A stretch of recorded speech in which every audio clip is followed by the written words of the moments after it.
Marc Atala, bonjour. Bonjour. Merci d'avoir accepté de participer à la chaîne YouTube d'Alpacity.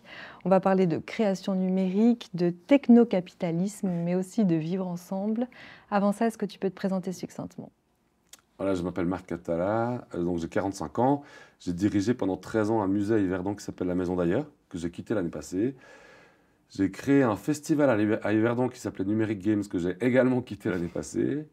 Je crée un nouveau festival, enfin j'ai créé une entreprise, maintenant on fait une société qui s'appelle Narrative, qui fait qui travaille dans ce qu'on appelle, enfin ce que j'appelle, mais pas de manière gonflée, de l'architecture culturelle, c'est-à-dire en fait cette idée de pouvoir faire du concept, de la réalisation sur de l'événement ponctuel, sur de l'événement plus grand. C'est en gros maximiser les compétences que j'ai pu développer pendant 15 ans en termes de festivals, d'expos, d'événementiels, de com, de marketing, etc. Mais de les mettre à profit d'autres et plus de travailler que pour une institution. Et donc là, dans ce cadre-là, je crée un nouveau festival sur le campus de l'Université de Lausanne qui s'appelle Digital Dreams. Et parallèlement à ça, puisque je suis quelqu'un qui n'aime pas trop m'ennuyer, j'enseigne à 50% à l'Université de Lausanne en littérature française. Magnifique. Bah justement, le Digital Dreams Festival, on aimerait en parler un petit peu. Quel est le programme? Qu'est-ce qu'on va trouver, découvrir et pourquoi tu t'es lancé dans cette aventure? Euh, alors, bon, je peux commencer par le pourquoi. Mhm. Donc c'est vrai qu'à l'époque où j'avais créé Numérique Games, je me rappelle qu'en 2012, j'avais fait une expo à la Maison d'Ailleurs qui s'appelait Playtime. Et cette expo, elle avait pour vocation d'inspecter la manière dont les artistes aujourd'hui s'inspirent du monde du jeu vidéo pour créer des dispositifs qui n'étaient pas du jeu vidéo, mais qui étaient vraiment des dispositifs artistiques qui pouvaient interroger notre interaction avec les réseaux, avec les simulations numériques, etc., mais en utilisant du jeu vidéo. Et j'avais trouvé cette expo, enfin j'avais trouvé les réactions des gens dans l'expo assez bluffantes, en me disant mais c'est quand même fou, on a tous un téléphone portable, on a des smart TV, on a machin, mais on est vite paumé face à un artiste qui va dévoyer un tout petit peu un jeu vidéo et on ne sait pas comment donner du sens. Et c'est là où j'ai commencé à réfléchir un peu à ça en me disant, mais est-ce qu'on donne du sens à nos téléphones portables? Est-ce qu'on se pose la question de savoir quand notre mari ou notre femme est sur son téléphone, ce que ça nous fait, plutôt que de s'intéresser à nous ou de s'intéresser à d'autres choses, mais voilà. Comment ça se fait que quand je vais en vacances, je vois des gens face à face sur leur téléphone, quel que soit leur âge, euh, plutôt que d'accuser les gens d'être un peu bébêtes, ce que je trouve toujours un peu facile, je me suis dit, mais en fait, ça ne donne pas du sens. Ce truc-là est là, il nous déborde, ou ces choses-là nous débordent, puis on ne sait pas comment faire.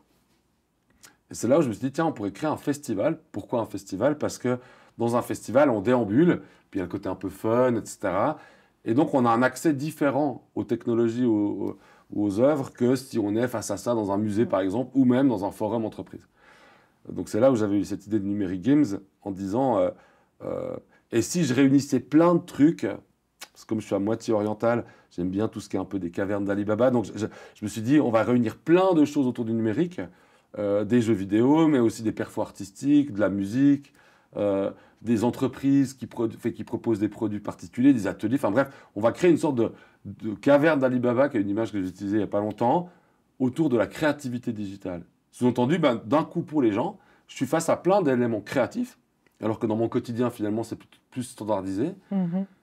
Et peut-être que cette créativité va me montrer qu'on peut faire plein de choses avec le numérique. Que c'est un mot, mais que ce mot évoque en fait un langage, qui est le langage informatique, puis qu'avec un langage, ben, on peut dire plein de choses. On peut écrire une poésie d'amour, comme on peut écrire une recette de cuisine, qui peut aussi être une poésie d'amour. Mais, je dis, bah, si on faisait la même amplitude sur le numérique, c'est plutôt que de le cantonner à soit des logiciels, du soft, etc., soit des applications entreprises, et si on montrait que le numérique, c'est un langage avec lequel des gens créent plein de trucs. Et puis il y a des choses qui sont bien, des choses qui sont moins bien, des choses qui sont intéressantes. Voilà. Et, avec cette idée de faire du sens. C'est-à-dire qu'en fait, finalement, quand je suis face à plein de choses différentes, bah, naturellement, pratiquement, je vais m'interroger sur qu'est-ce que ça dit, puis qu'est-ce que ça dit, etc.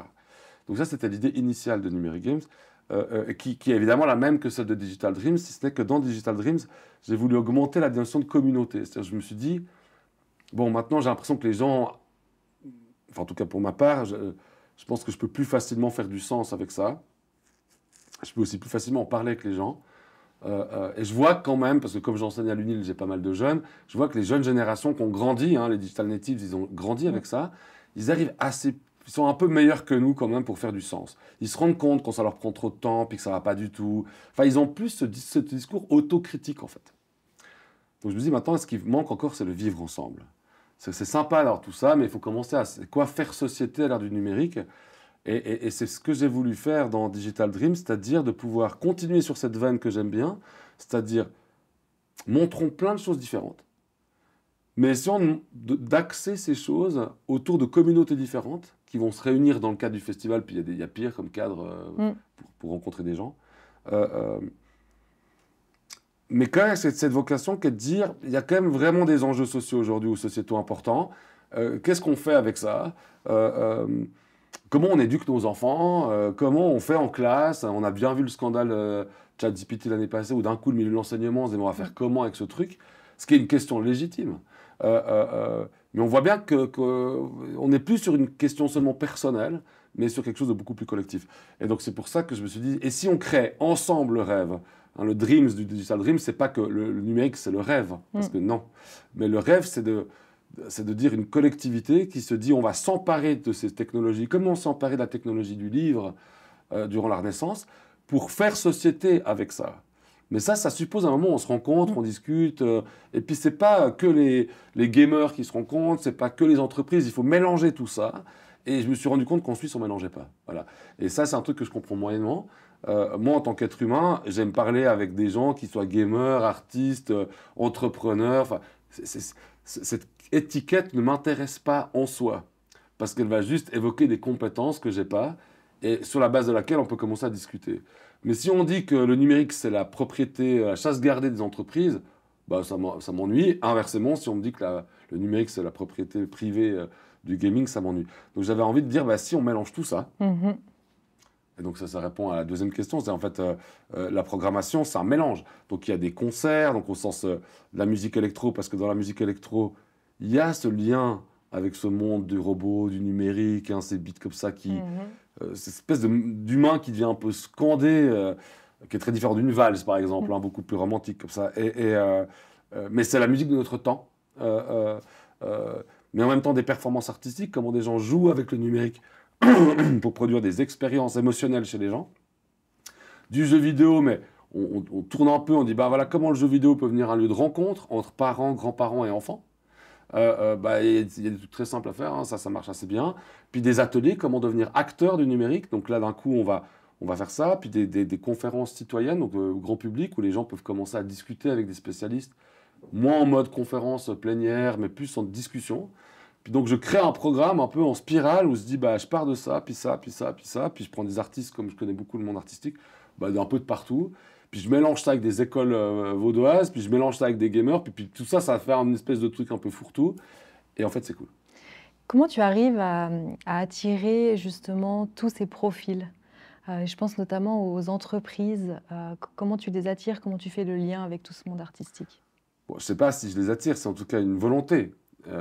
Mais c'est clair que pour pouvoir toucher le monde de l'entrepreneuriat, une des choses qui paraissait importante au festival, enfin, il y avait deux catégories spécifiques de public. Il y avait les enfants, les scolaires, et puis les entreprises. Non pas pour faire un lien. Alors les écoles, c'est facile parce qu'on va vers le canton, pas facile. Puis on dit voilà, on aimerait inviter les scolaires pour qu'ils découvrent le festival. Puis bah, comme le canton est dans la question de l'éducation numérique, etc., bah, on trouve assez facilement un terrain d'entente. Et c'est ce qu'on va faire cette année. On va inviter les écoles des GEO et des GEP à venir au festival gratuitement. Pour les entreprises, c'est plus complexe parce que les entreprises, c'est rien.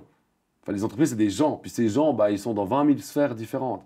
Donc l'idée, c'était de pouvoir faire une journée de conférence plutôt orientée autour de la thématique numérique et société. Donc non plus mettre la thématique centrale, style marketing digital ou IA et business, mais de nouveau de faire une sorte d'Alibaba de conférence, mais avec cette orientation les nouvelles tendances sociétales.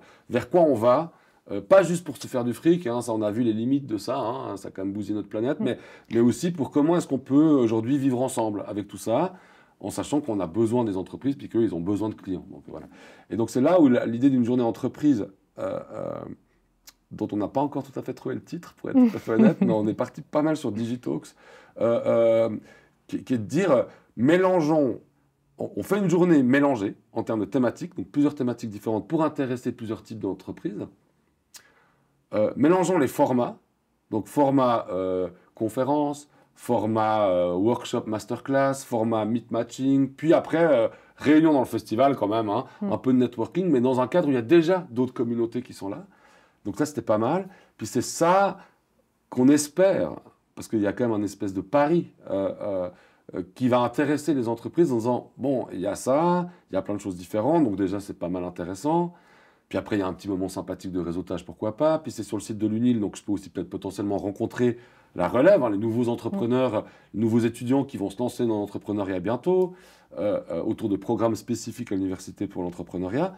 Puis je me dis, bah, si ça vous intéresse pas, bah, bah, voilà. Enfin, moi, ça m'intéresserait, disons. Mais si ça n'intéresse pas quelqu'un, pour X milliards de raisons, bah ok.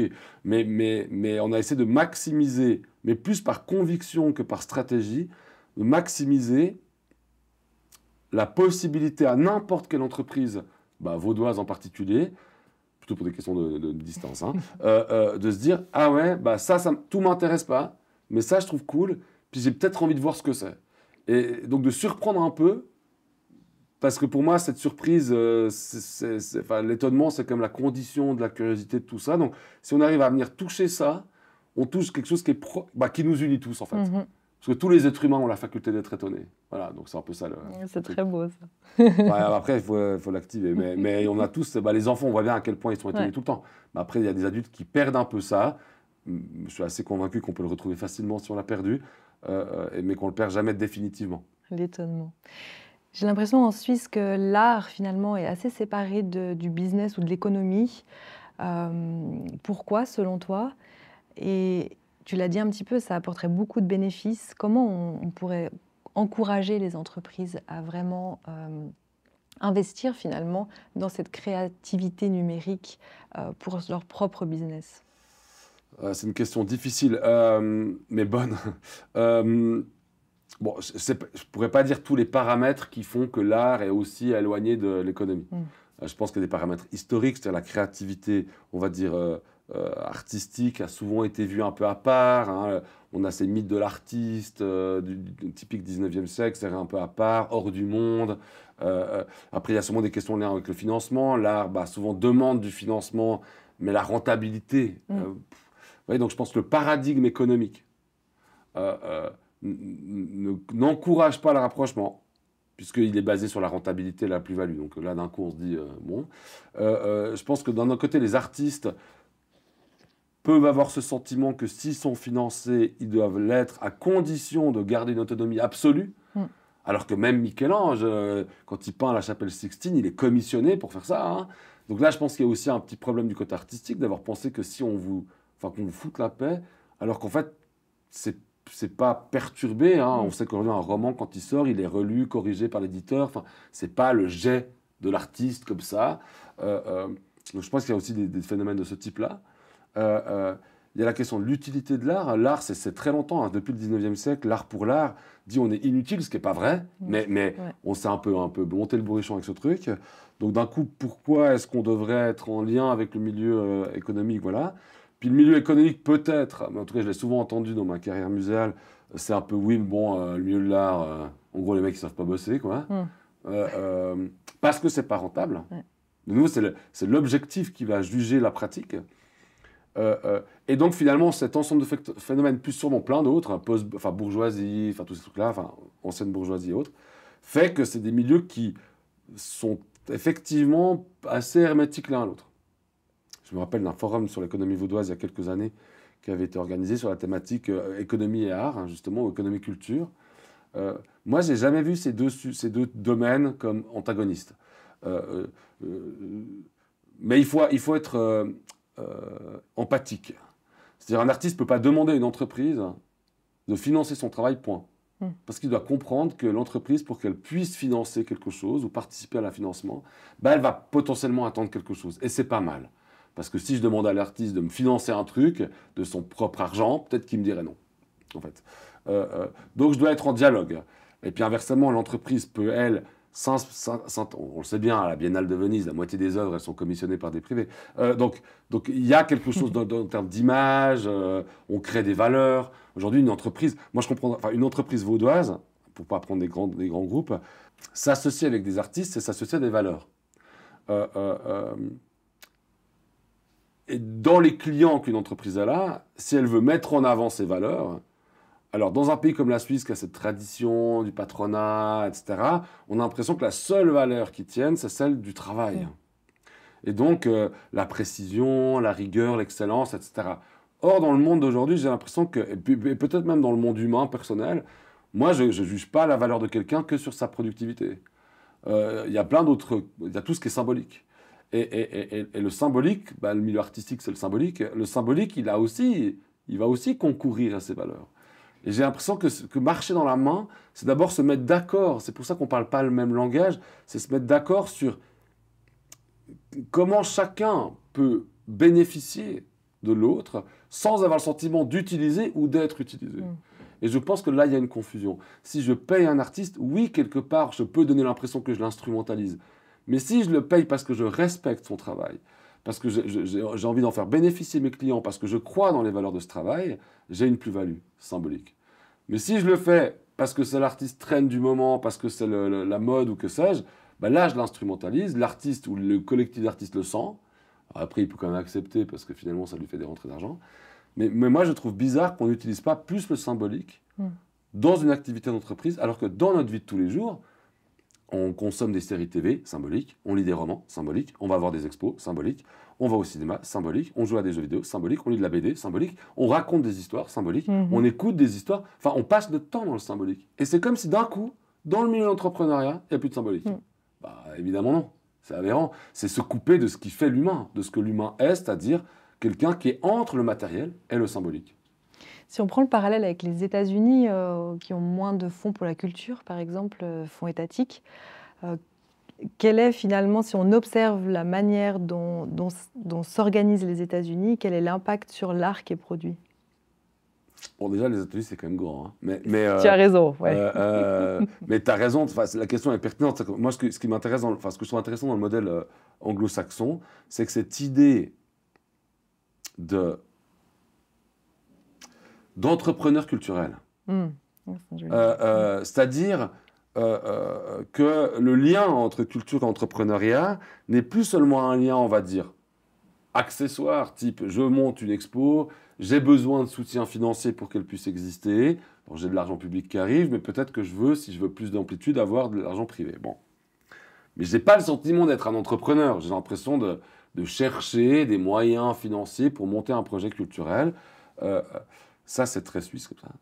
Dans le modèle anglo-saxon, on a vraiment cette idée d'échange.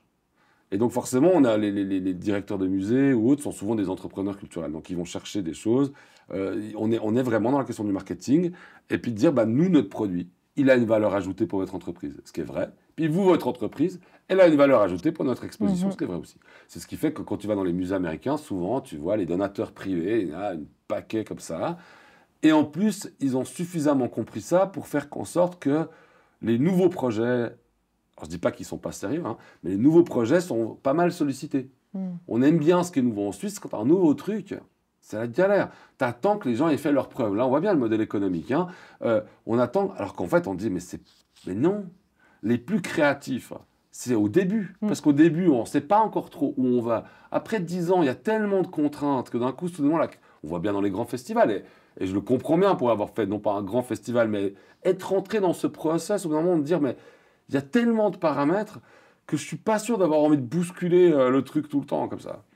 Alors qu'au début, oui. Au début, on peut tout se permettre. Le champ, il est immense. Alors ça, on voit bien que dans le monde anglo-saxon, c'est un peu plus facile. On est plus dans cette mentalité, on capitalise parce qu'on y croit, en fait. Qui est un peu le même type de modèle d'investissement qu'on retrouve dans les sociétés privées, dans l'entrepreneuriat standard. Absolument, ou dans les startups, qu'on peut voir les différences. Voilà. Alors ici, les startups, je pense qu'elles obtiennent des financements privés. Alors il y a quand même, on voit dans le canton de Vaud, il y a beaucoup le canton qu'elle a, il y a quand même beaucoup d'organismes publics qui permettent de pouvoir financer les premières années d'activité ou autres. Et dans le culturel, pas. Si tu regardes vraiment, tu prends toutes, bon après personne ne va faire ça parce que c'est pas marrant, mais tu vas regarder toutes les affiches des institutions culturelles vaudoises, les affiches qu'il y a dans les rues, puis tu regardes les sponsors, tu vois, sur les mêmes. Alors bien sûr, c'est pas tout le temps les mêmes, mais on s'entend, il y a ceux qui sont tout le temps là, les banques, les assurances, etc. Il y a très peu de boîtes privées. C'est qu'on n'est pas du tout dans ce modèle où une entreprise, n'importe laquelle, peut-être pas une start-up qui n'a pas nécessairement les moyens, mais qui dirait, ben moi, j'ai pas beaucoup d'argent, mais je peux mettre 2000, 3000, 4000 francs par année que je peux donner à des institutions parce que je crois dans ces valeurs. Et en plus, ce qui est en train d'arriver beaucoup aujourd'hui sur le marché, c'est cette notion que je trouve un peu aberrante, pour être tout à fait honnête, qui est la notion d'expérience. Aujourd'hui, il faut donner à ses clients des expériences. Et moi, je ne crois pas du tout à ça. Je pense qu'il faut donner aux clients des émotions. Parce que ce qui drive l'espèce humaine, et on le sait tous, c'est nos émotions. Quand on tombe amoureux, ça nous drive plus que tout le reste. Alors qu'en fait, on sait très bien que c'est peut-être pas une bonne idée. Mais fondamentalement, ça nous drive pendant potentiellement des années. Quand on a un dessin dans notre famille, c'est moins drôle, bah, ça change aussi notre vie. Donc on est d'abord ça. Le reste, rationnellement, c'est quand tout va bien, quoi. Voilà. Donc en gros, on devrait travailler sur l'émotion. Alors, ça passe par une expérience, oui, mais l'expérience, elle est une interface. Alors moi, quand j'entends les entreprises dire, nous, ce qu'on cherche aujourd'hui, c'est l'expérience client, je me dis, mais vous faites avoir par les trends. Non, ce qui se passe, c'est l'émotion vécue par vos clients. Pour atteindre ces émotions-là, il faut passer par une expérience. Donc ça, j'ai l'impression que c'est en train de changer un peu en Suisse, parce qu'au moins, on a cette idée de l'expérience. Nous, tout le monde vous dit ça aujourd'hui, hein, tout le monde te dit, ah, on veut de l'expérience. Puis moi, ce qui m'intéresse, c'est l'émotion. Quand je fais un festival, ce que je veux voir, c'est de l'émotion sur la tête des gens. C'est pas qu'ils vivent une bonne expérience. C'est qu'il y ait même un type qui trouve ça pourri, qui viendrait fâcher vers moi en me disant c'est de la merde, vous faites pourri.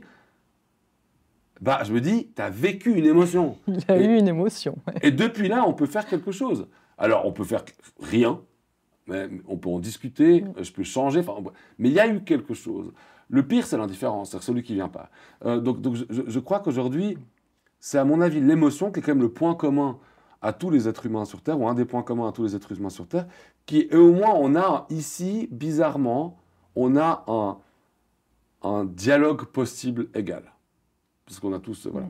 Puis après, la question, c'est comment je peux participer à l'expérience que toi, tu cherches à donner à tes clients, ou tes festivaliers, ou tes visiteurs de musées. Puis moi, comment je peux, moi, contribuer à l'émotion que tu aimerais donner à tes clients, etc. Sans que tout ça soit stratégique. Moi, quand je fais une expo, je sais très bien le type d'émotion qui va être configuré par l'expo. Donc, je peux dire, bah, tu vois, cette émotion, elle fait partie de ce projet. Donc ça, bah, c'est ça, voilà. Je ne vais pas la changer, parce que j'aime bien cette émotion-là. Puis si tu te retrouves dans cette émotion-là, ou ces émotions-là, tant mieux. Idem dans un festival, je veux pas un festival où les gens sont cuits à 18h, ça m'intéresse pas. Mais qu'il y ait ce truc où on découvre plein de trucs, ça crée une émotion. Puis cette émotion, on sait pas comment la décrire quand on est dedans. Mais après, peut-être que le soir, on fait la fête différemment, ou quand on rentre chez soi, on se dit « Ah, c'était quand même pas mal ». Bah, c'est cette émotion, le cœur du Digital Dreams, en fait. Le reste, c'est... idem pour une entreprise, c'est quoi qui vous drive pour faire des micros, je sais pas quoi. Parce que moi, a priori, ça me drive pas. Puis là, on commence à se mettre d'accord. Ah tiens, il y a un truc commun. Si c'est que, il y a qu'un truc qui marche pas, c'est que si c'est que pour le fric. Là, souvent, alors là, je ne sais plus quoi dire.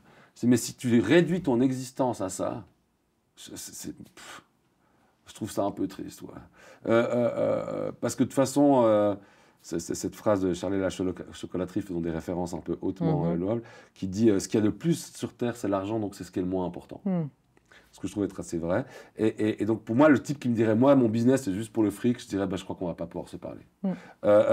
Pas que je veux pas, mais j'ai l'impression que là, je n'ai pas de langage commun, parce que j'entends pas l'émotion. Par contre, s'il me dit que j'étais pauvre toute ma vie, puis maintenant, j'ai enfin de l'argent, là, il y a au moins une émotion. Là, on peut faire un truc. Donc, c'est ça, pour moi, la communauté. Elle est basée là-dessus. Et si elle n'est pas là-dessus... il n'y a pas vraiment de communauté, en fait. C'est l'émotion qui conduit au changement de manière générale. On dit, seule la foi, alors si on prend déplace les montagnes, alors si on remplace la foi plus dans les mondes laïcs, c'est un peu moins bonne presse, on la remplace par l'émotion. Je veux dire, tu n'as jamais été autant proactif dans ta vie que quand tu es tombée amoureuse. C'est jamais. Je veux dire, ça change ta vie complètement pendant, je ne sais pas, des semaines, des mois, des années. Bah, essaye d'imaginer une expérience autre que celle-là qui change autant. Bah, il y a les passions. Si tu es passionné par, je sais pas, l'aviation, on en parlait. Là, toute ta vie va pouvoir... Voilà, tu es passionné par, je sais pas, les timbres-poste. Bon. Mais parce que c'est de l'émotion. Et ça change tout. Et depuis là, tu peux commencer à entendre l'autre, parce que si l'autre, il a une passion qui n'est pas la tienne, tu as au moins un point commun, c'est que tu as une passion. Voilà.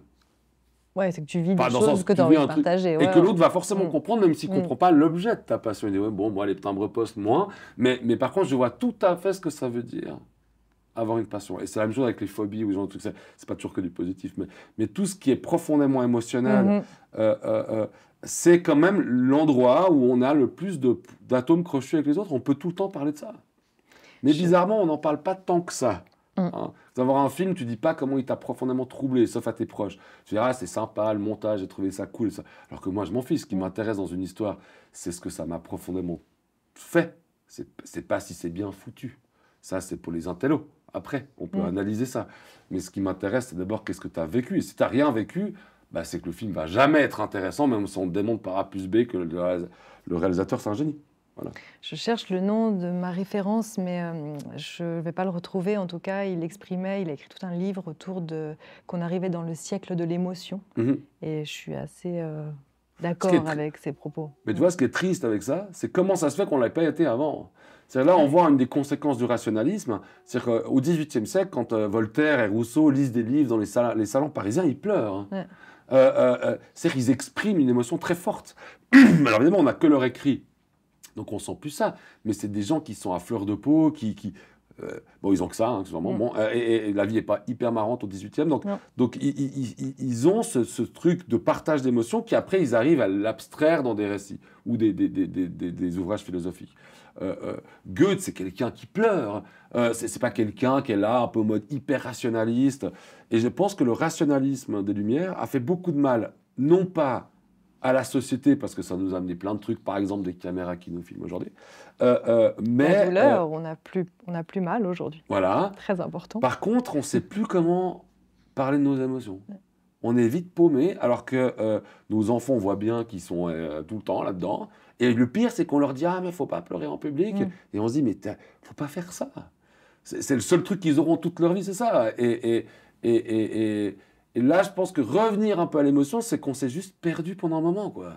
On a pensé que la rationalité, c'était le summum de l'espèce humaine, alors qu'en fait, c'est la maximisation quelque part, ou l'équilibre trouvé, c'est pas pour rien qu'il y a autant d'intérêt pour l'orientalisme, entre la rationalité et l'émotion. Si on coupe l'émotion, et tu connais les gens sans émotion, c'est ce qu'on appelle des sociopathes. Hein, donc, comment trouver une harmonie? Et là, je pense que entreprise, culture, ils ont le monde de l'économie, culture, vu que c'est d'abord des gens, il y a un point commun. Après, il faut trouver ce langage commun. Puis ça, c'est ce qu'on appelle dans le monde anglo-saxon l'entrepreneuriat culturel. Mm. C'est des gens qui ont le bon langage, mais ils ne sont pas en train de se fourvoyer. Ils se disent juste, bah, une entreprise qui bosse comme des malades pour produire ce truc-là, bah, c'est pas parce que mon tableau il est beau qu'ils vont le financer. Il faut que je creuse moi aussi ma façon d'exprimer l'émotion.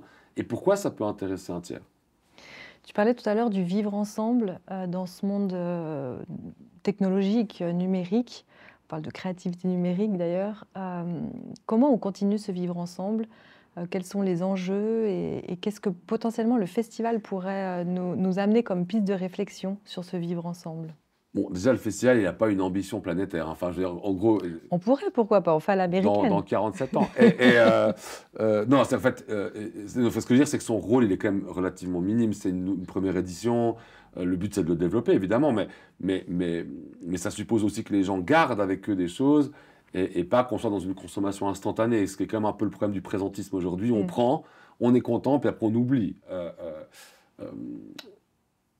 Je dirais, bon, le vivre ensemble, déjà, c'est un peu la base. C'est-à-dire qu'une démocratie, c'est d'abord le vivre ensemble. Le problème de nos démocraties, c'est qu'elles sont mises à mal avec ce qu'on appelle le capitalisme de surveillance. C'est-à-dire qu'il y a tendance, mais comme le totalitarisme à l'époque, à isoler un peu les gens. À des fins consuméristes pour le capitalisme de surveillance, à des fins, évidemment, du pouvoir pour le totalitarisme. Puisque ce qu'on sait, c'est qu'un système totalitaire va d'abord atomiser l'individu. Il faut bien qu'on se sente tout seul et qu'on ait peur pour notre peau pour commencer à rentrer dans cette logique de la terreur. Hein. Sinon, ça ne marche pas. Si les gens sont trop proches, ça ne marche pas. C'est aussi la grande force des sectes qui, eux, ont un vivre ensemble hyper fort et on voit ce qu'ils sont capables de faire, des fois vraiment de manière un peu troublante. Donc, dans une démocratie, il y a cette idée de vivre ensemble où on est tous ensemble vers un modèle social ou sociétal qui nous paraît enviable. Le problème, c'est que ça, ce qu'on voit dans le système de votation, hein, la voix du peuple, donc on voit bien qu'il y a du vivre ensemble 14 fois par année en Suisse, puisqu'on a je ne sais plus combien de votations par année. Donc ça, c'est bien la question du vivre ensemble. Mais le problème, c'est que ça, c'est contrebalancé par cette espèce de montée de l'individualisme depuis le XVIe siècle, qui fait que d'un coup, c'est mon bonheur avant celui de l'autre. Hein. On n'a qu'à aller en Asie pour se rendre compte que ça ne marche pas tout à fait de la même manière. C'est-à-dire la collectivité prime sur l'individu. Pour nous, c'est l'individu qui prime sur la collectivité. Puis si on construit après un système de gestion des flux financiers autour de ça, donc l'économie capitaliste, bah, ça renforce encore plus cet individualisme. Et tout ça casse un peu le vivre ensemble. C'est un écueil au vivre ensemble. Donc moi, j'ai l'impression que le festival, c'est de dire que la technologie, c'est Alain Damasio qui disait ça, après avoir lu Deleuze, etc. En fait, c'est quoi un appareil technologique? C'est en tout cas pas un outil neutre. C'est clair que non. Il n'est pas neutre au sens... Il y a des valeurs associées, quoi. Bon. Et puis, ça devient un peu un réceptacle de nos pulsions, quelque part. Il suffit que quelqu'un vienne te prendre ton téléphone portable, hein, et tu te rends bien compte qu'il y a une émotion incroyable de ce truc-là qui, finalement, sert un peu à rien. Bon. Là, tu dis, il m'a piqué ma vie, en fait. Ouais, alors qu'en fait, non. Il t'a même peut-être rendu service. Mais effectivement, on a ça. Donc, en fait, c'est d'abord de l'émotion. Et donc, c'est d'abord une interface. Et le but du Digital Dream, c'est de rappeler que la technologie, c'est une interface qui nous permet de nous connecter aux autres. Sauf qu'on doit se connecter en vrai. Donc, je prends un exemple. Tu vas voir un film, je vais voir le même film dans une autre salle. On se voit pour boire un café et tu me dis « Ah, hier soir, je suis allé voir ce film. » Je dis « Ah, ça tombe bien, moi aussi. » Il a fallu plein d'appareillages techniques pour qu'il y ait ce film. Il a fallu du marketing, il faut une salle de cinéma, des formes, bref, ça.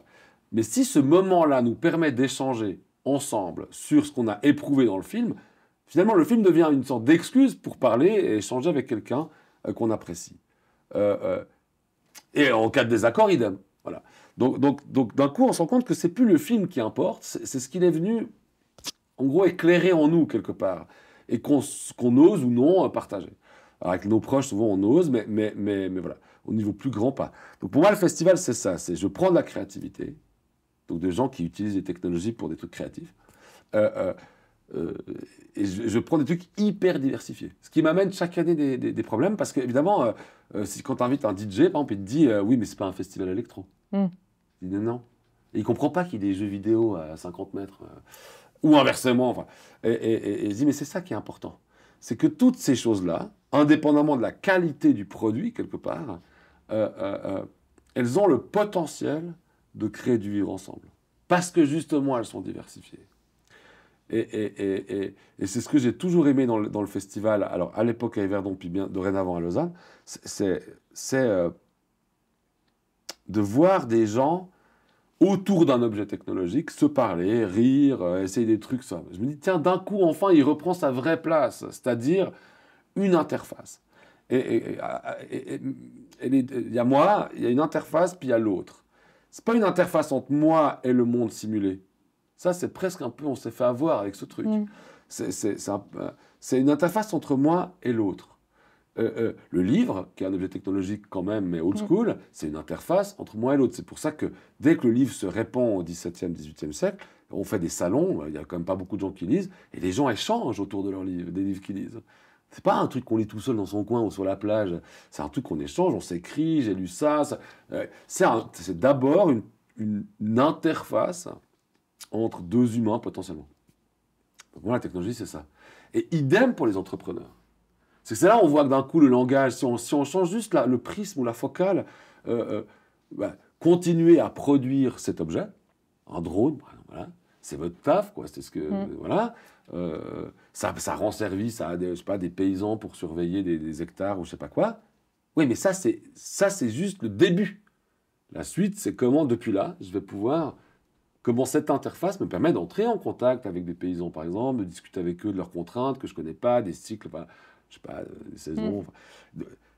Donc, si la finalité, c'est l'objet, pas mais il y a intéressant. Si la finalité, c'est l'échange, qui passe quand même par l'objet pour ne pas le dénigrer non plus, hein, alors là, ça devient intéressant. Et le problème des sociétés de contrôle contemporaines, en tout cas, c'est ce qu'on voit chez Deleuze, c'est que d'un coup, la finalité commence à devenir nos technologies type le smartphone, qui sont un peu nous-mêmes. Hein. C'est qu'en fait, on commence à avoir une finalité qui est nous. Donc je deviens ma propre finalité. Alors le problème de ce genre de boucle, quand je suis ma propre finalité, c'est que ça va être compliqué de trouver un sens. Parce que le sens, il est par définition extérieur. Et on voit ces sociétés aujourd'hui qui sont dans le repli sur soi, où chacun dit on doit me respecter. Fondamentalement, il faut me respecter. Il y a une sorte d'ouverture de la parole que je trouve pertinente. Mais la vraie question, c'est j'aimerais qu'on me respecte. Et moi, j'aimerais aussi apprendre à respecter l'autre. Parce que c'est un apprentissage, ce n'est pas une donnée. Personne ne sait comment respecter autrui. Donc le vivre ensemble, il permet ça. Mais si je commence à oublier l'autre, ou l'autre n'est plus qu'une sorte de truc un peu flou, alors je me centre que sur moi. Et alors là, ça va être compliqué. Parce que ça veut dire que comment on va faire pour vivre ensemble, comment on peut avoir un pacte social, si en fait on est tous centrés sur nous uniquement. Le sens, il est par définition extérieur. Et là, je pense qu'il y a un enjeu symbolique très très fort, ou existentiel très fort, qui va impacter toutes les sphères, qu'elles soient économiques et autres, mais sur des temps longs. C'est quelle est la place de l'autre. Et on voit bien aujourd'hui, moi je sais pas, ça me frappe pas parce que je vieillis, mais l'autre devient de plus en plus un danger. C'est hallucinant. Moi, si je lis les journaux tous les jours, je me dis, mais en fait, c'est hyper anxiogène sur la relation à l'autre. L'autre, il est potentiellement d'abord tout ce qu'il ne faut pas, avant d'être éventuellement ce qu'il faut. Et ça, c'est quand même compliqué dans une démocratie où on est censé faire société ensemble quand même, si l'autre est un danger d'abord. Si c'est au moins neutre, on ne sait pas. Bon, ça va. Ça laisse un peu de temps d'évaluation.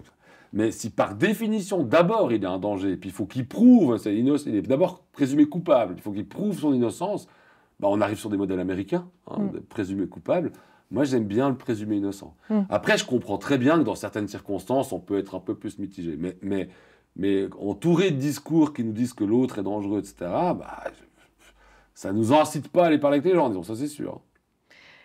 Est-ce que tu penses que alors j'ai bien compris que les technologies, tu les voyais comme des outils ou des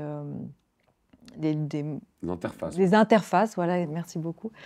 Est-ce que ces interfaces, elles pourraient nous éduquer sur justement comment vivre ensemble? En fait, ce que j'ai dans la tête, c'est, par exemple, on parle beaucoup de... Donc l'IA, maintenant, c'est parler notre langage, arrive à communiquer en fait avec les humains. Est-ce qu'on pourrait avoir, par exemple, une IA tout le temps avec soi, comme le smartphone, mais qui nous encourage à vivre ensemble, qui nous rappelle qu'on n'est pas seul, qu'il faut être bienveillant avec les autres, enfin un truc un petit peu...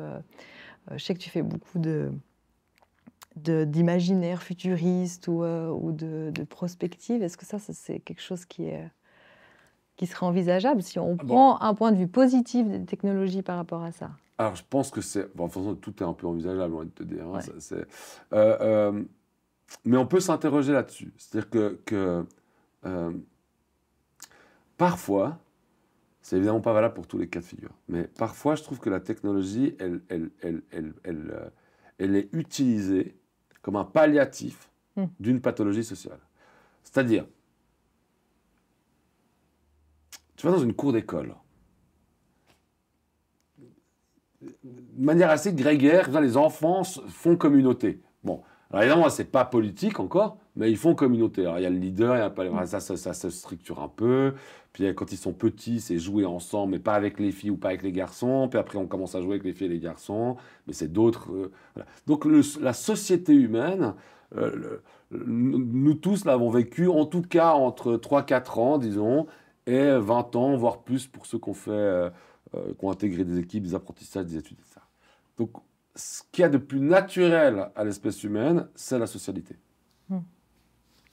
Donc, si on devait avoir une IA qui nous dit que nous rappelle l'importance de la socialité, c'est qu'on l'aurait perdue. C'est-à-dire, en fait, elle serait un palliatif qui viendrait nous dire il y a un problème social, on n'arrive plus à faire société. Donc, on va vous chercher un palliatif pour vous aider à refaire société. Mais est-ce qu'on l'a pas un peu déjà perdu?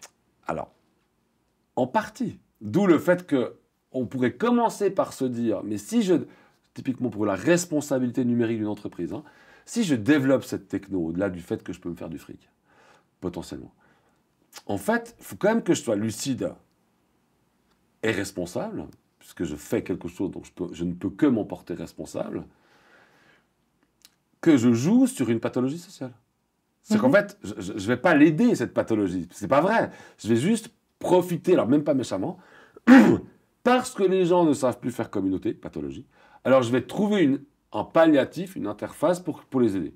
Mais si j'ai pas conscience de ça, et c'est pour ça que c'est hyper important pour les entreprises comme pour les non-entreprises d'avoir cette vision culturelle du monde, au sens noble, hein, socio-culturel du monde, si j'ai pas conscience de ça, je risque de renforcer la pathologie.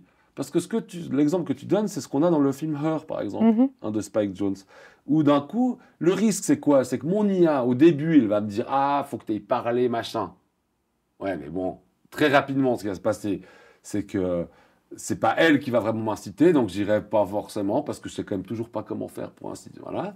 Donc je vais me renfermer potentiellement sur moi, puis elle deviendra une sorte de double narcissique de moi-même, à qui je demanderai de faire ça, ça, ça, ça, ça. Et quand j'ai revu dernièrement le film de Spike Jonze, parce que c'était en conférence au CERN, enfin dans un programme de film au CERN, et je me disais, la première chose que fait l'IA dans ce film, j'avais jamais vu ça, c'est qu'elle demande au personnage principal, qui est un humain, elle dit, je vais réorganiser ta boîte mail. Mhm. Moi, s'il y a quelqu'un qui vient dans ma vie, homme ou femme, et qui dit, je vais réorganiser en gros ta boîte mail, puis je vais virer tout ça, bah, je vais lui dire, en fait, ça va pas être possible, parce que ça, c'est mes souvenirs. Et m'enlever mes souvenirs,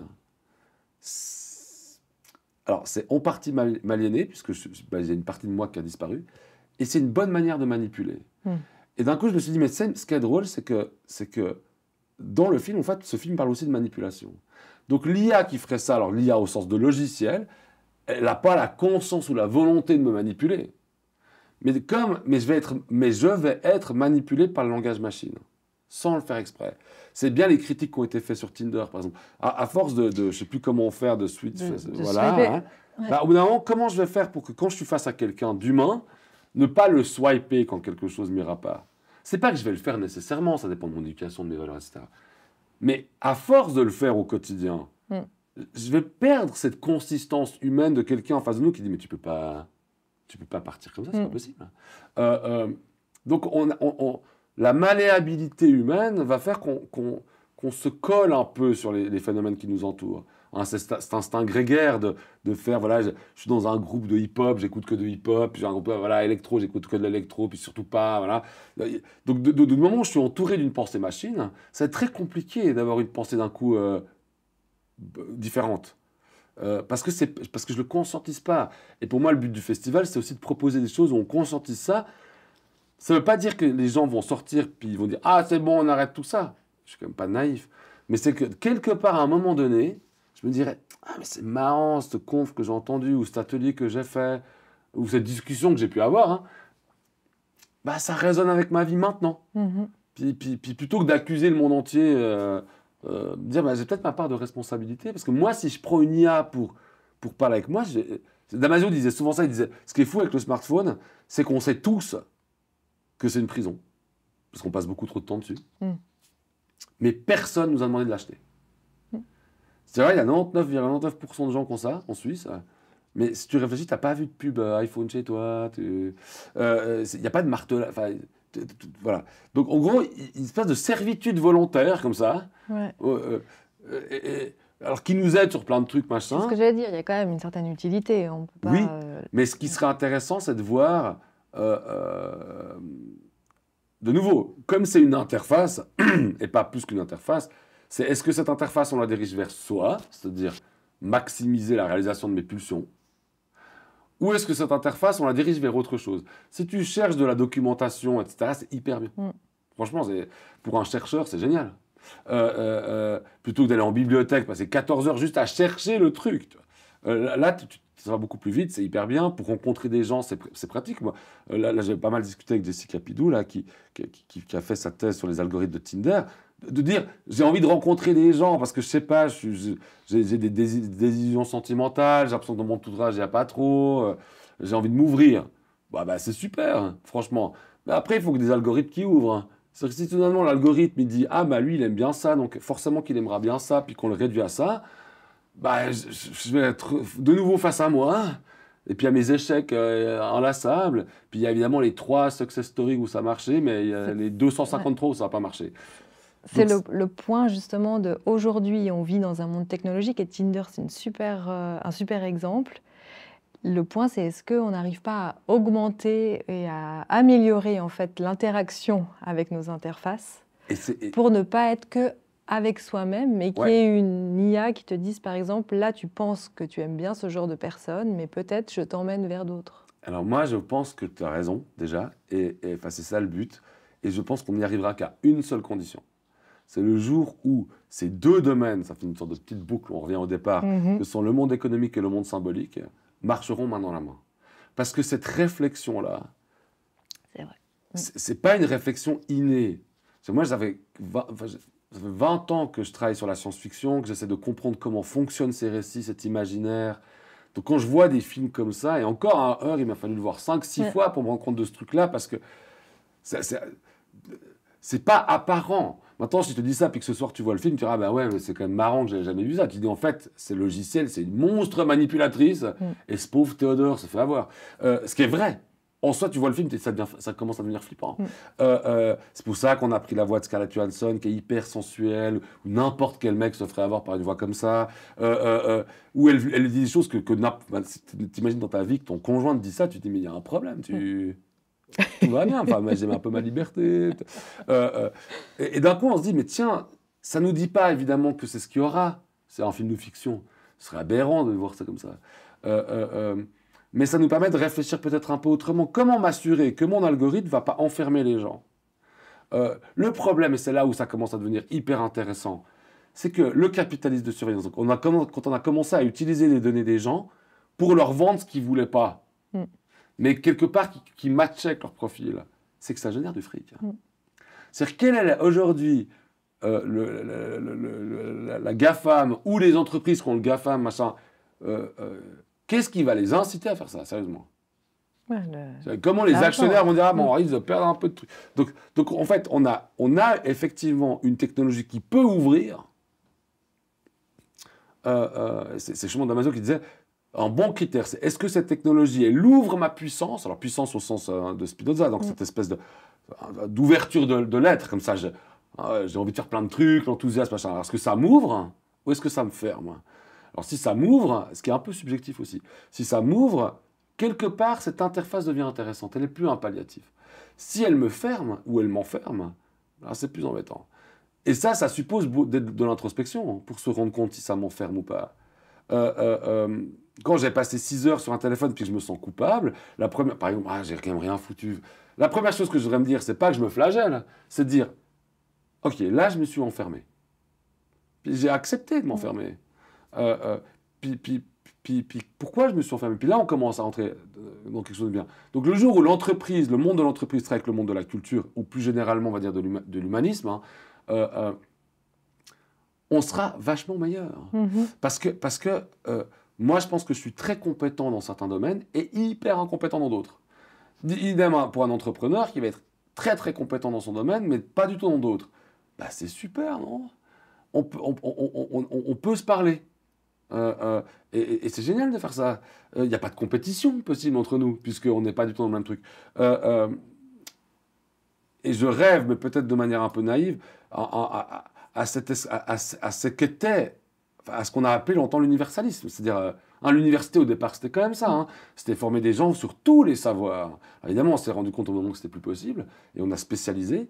Mais aujourd'hui, pour moi, une entreprise qui fait des apps, ou des applications, disons, elle ne doit pas avoir un comité d'éthique quelque part avec un type qui dit faire gaffe aux données personnelles. Ce n'est pas une contrainte, en fait. Ça devrait dire, mais c'est logique de faire ça. Je donne... Enfin, moi, je me dis, est-ce que les parents, quand ils donnent le premier téléphone portable à leurs enfants, ils disent, ah tiens, moi, est-ce qu'ils se disent à ce moment-là, je suis en train de donner potentiellement une prison à mon enfant?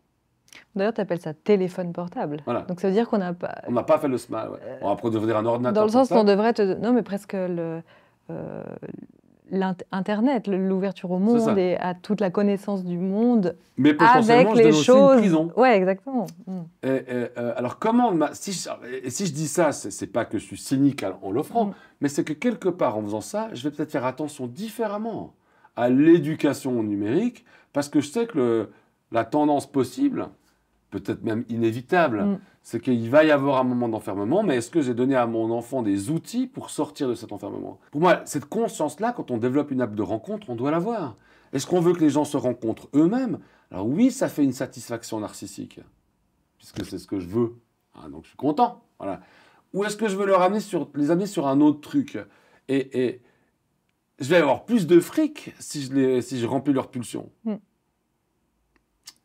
Mais humainement, c'est un peu douteux. Par contre, le conseil d'administration, lui, il risque de dire « Ah non, mais non, on veut plus de fric ». Et c'est pour ça que d'un coup, ça devient compliqué. C'est que c'est pas les mêmes objectifs. Dans la culture, l'objectif, c'est pas d'abord le fric, c'est d'abord enfin, en tout cas pour moi, c'est le dialogue, la générosité, l'épanouissement de l'espèce humaine dans le sens de sa créativité. C'est pas... Et le fric est un moyen pour arriver à ça. Mais si j'avais un conseil d'administration à l'époque qui voulait la rentabilité économique, bah, je n'aurais peut-être pas pu faire ce que j'ai fait. Donc c'est là où d'un coup... Donc une bonne manière de ruser, c'est de dire tiens, faisons un festival, tous les gens se parlent un peu, et peut-être que des fois on se dit tiens, il y a un projet assez cool là-dessus. Et je suis convaincu que, en Suisse romande en tout cas, mais je le vois quand même dans plein de lieux, faut pas... Enfin, je ne veux pas non plus caricaturer trop le truc, mais toutes les entreprises auraient un avantage de discuter avec le monde de la culture au sens large, donc autant les sciences humaines que les arts, etc. Mais aussi, et ça c'est des fois aussi compliqué à faire comprendre, dans l'autre sens aussi.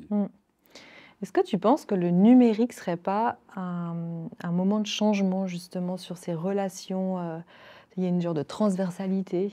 Et peut-être que quand on parle de création numérique, ça parle beaucoup plus aux entreprises que si on parle de création non numérique. Je ne sais pas quel est l'inverse.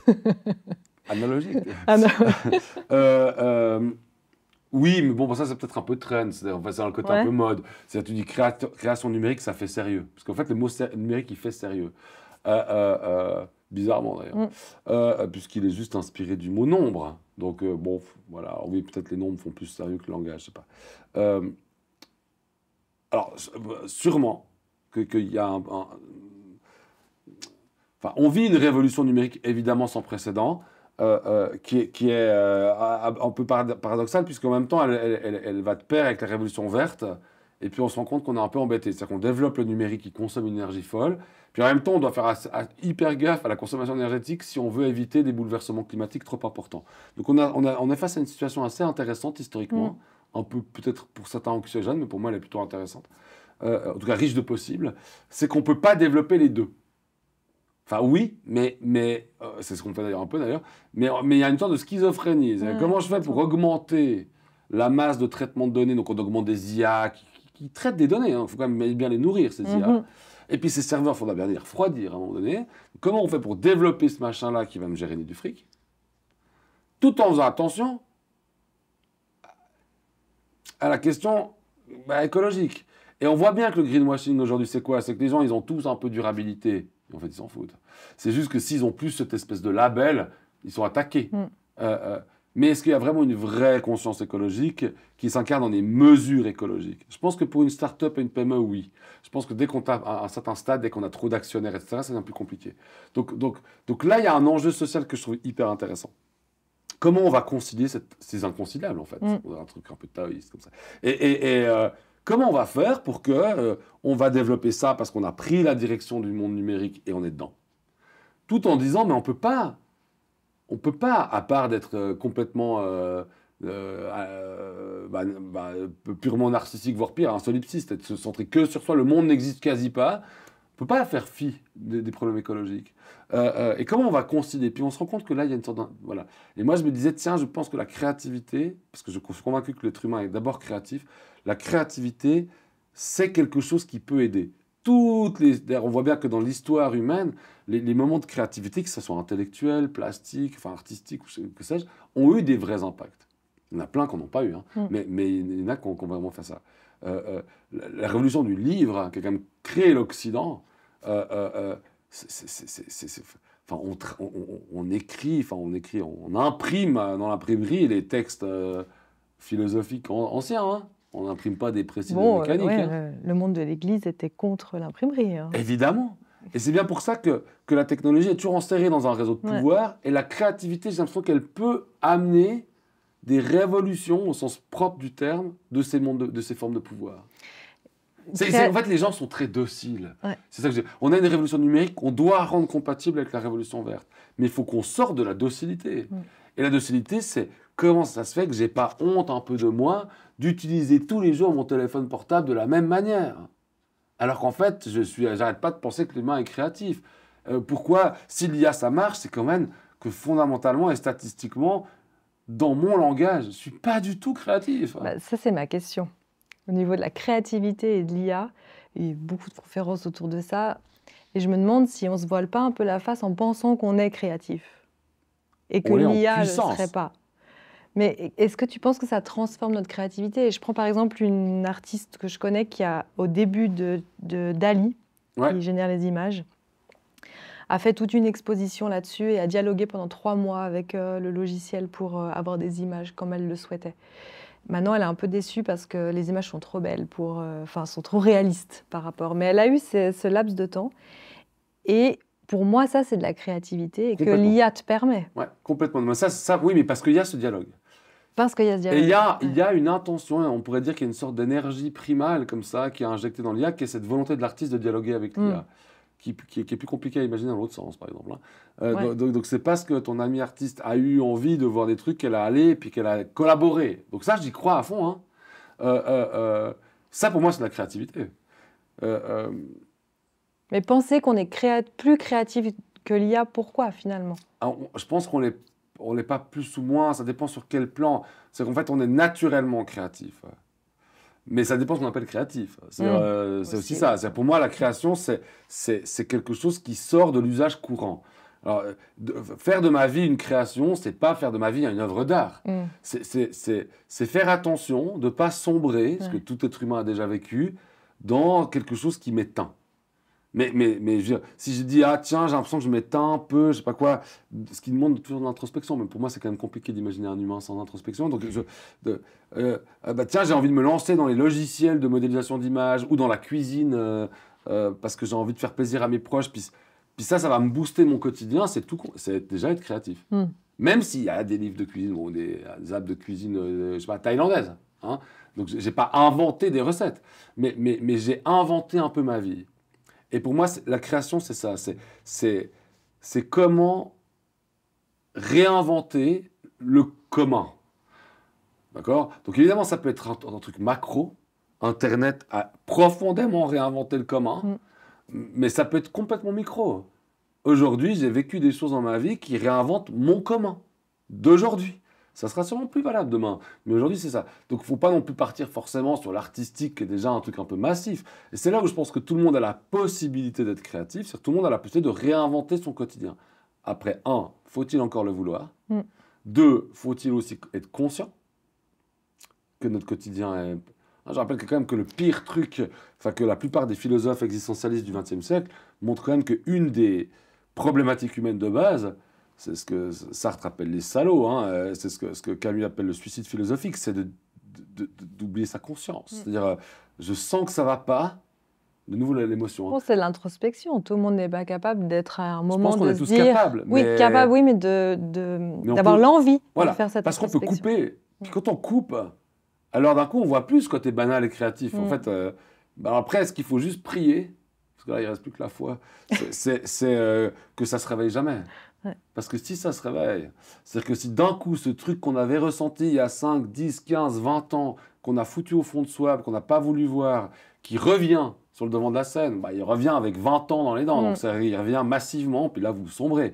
Donc je pense que l'introspection et la créativité vont un peu de pair. Mais je ne parle pas non plus d'une introspection hyper intello. C'est juste ce qu'on pourrait appeler des fois l'intuition, quand on n'est pas dans une introspection argumentée.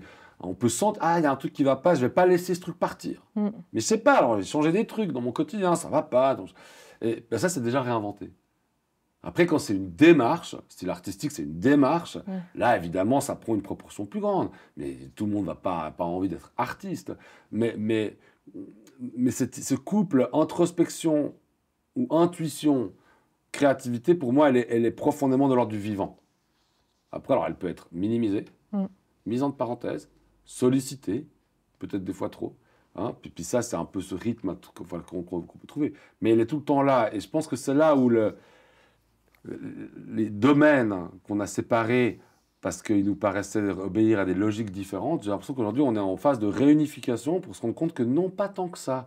Un type qui crée un nouveau produit sur le marché, il a une démarche qui n'est pas si différente de l'artiste. La finalité n'est peut-être pas la même. Alors peut-être que ce qu'on pourrait faire, c'est faire que la finalité de l'artiste se rapproche un tout petit peu, parce qu'il est quand même financé par des fonds publics et privés. Donc il y a quand même une responsabilité de l'artiste.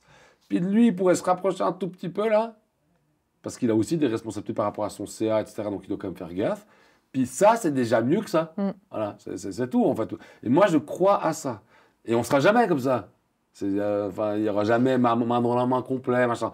Mais si on peut dire, ouais, bah, on peut infléchir un tout petit peu le mouvement, là, puis on arrête d'avoir. Ce que j'entends, enfin, on est en 2024, moi j'entends encore dans ces forums, ah, mais le monde de la culture, ils en foutent pas une. Je dis, non, mais c'est pas possible qu'on pense encore comme ça. Non, on dire aux gens, enfin, ce que j'ai déjà eu fait, mais ça a jamais marché, ils disent, mais venez bosser une semaine avec moi. Puis on parle après.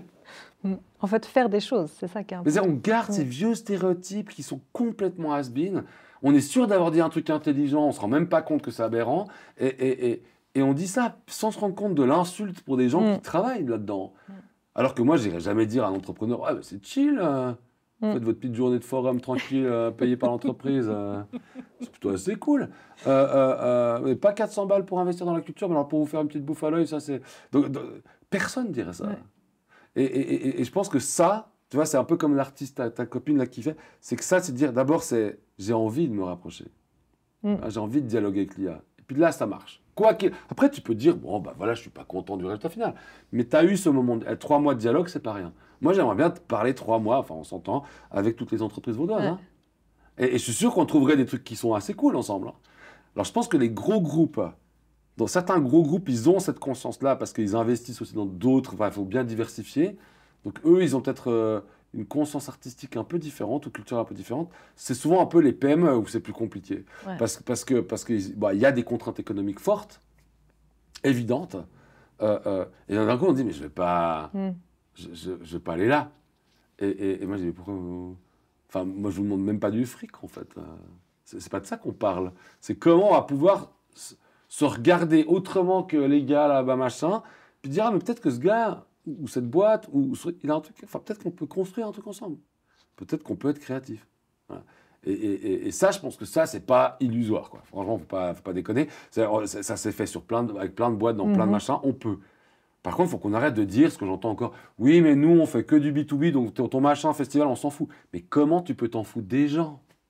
D'ailleurs, je me posais la question aussi si il y a une fracture numérique qui est grandissante.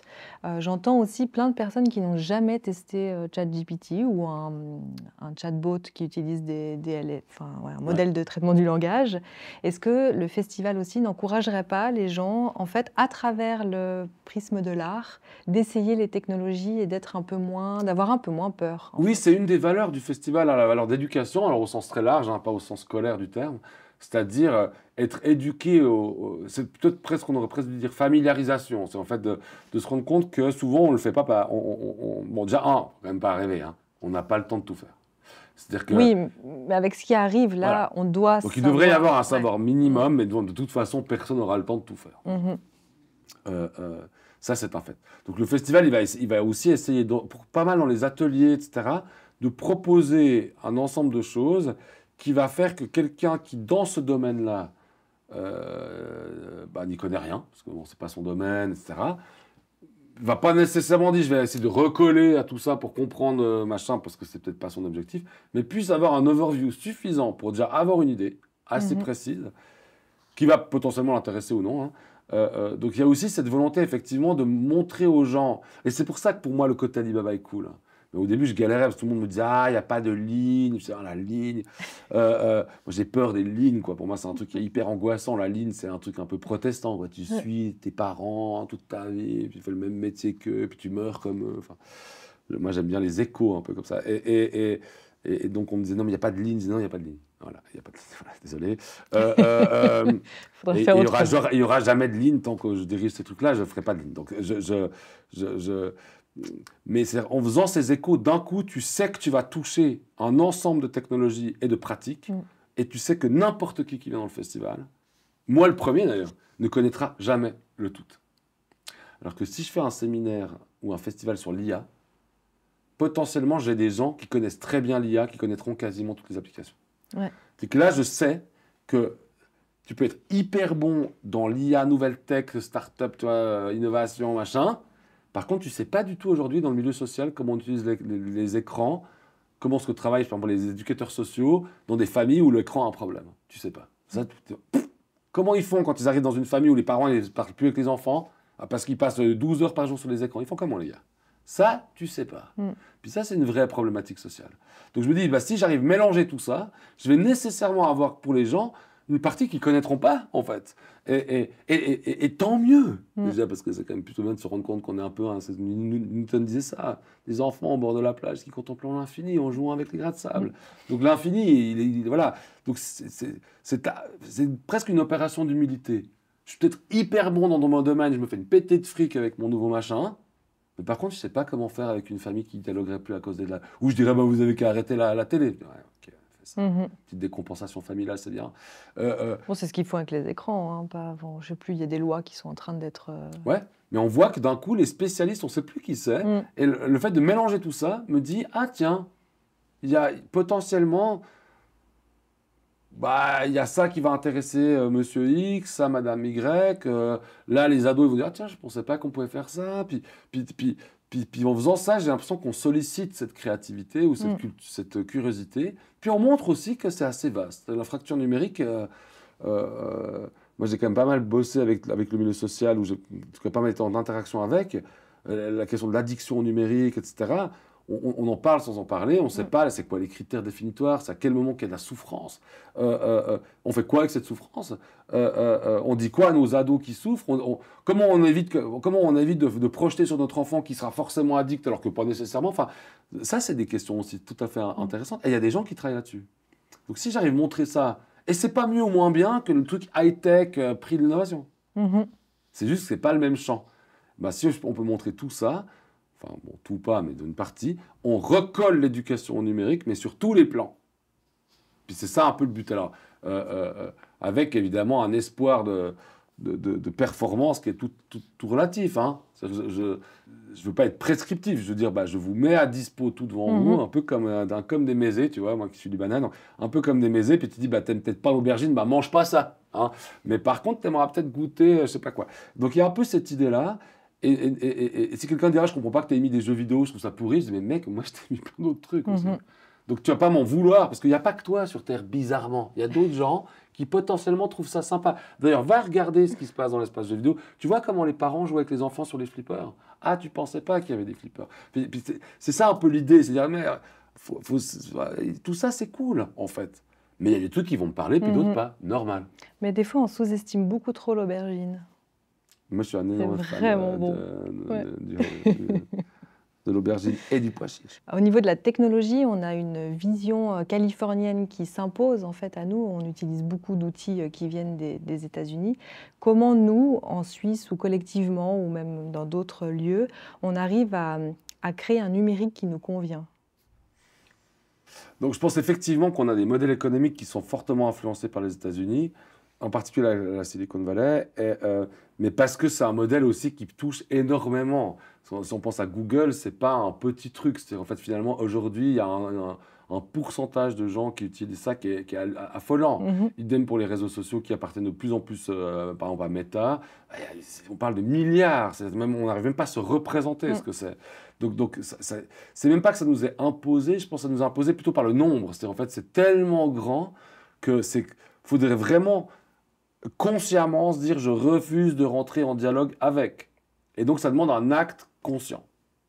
Donc comment est-ce que l'Europe résiste? Déjà, je ne suis pas sûr qu'elle résiste. Hein. Je ne crois pas non plus. Ouais. Par contre, ça ne veut pas dire qu'elle ne résistera pas. C'est-à-dire que je crois qu'elle a fait comme tout le monde. En fait, c'est arrivé.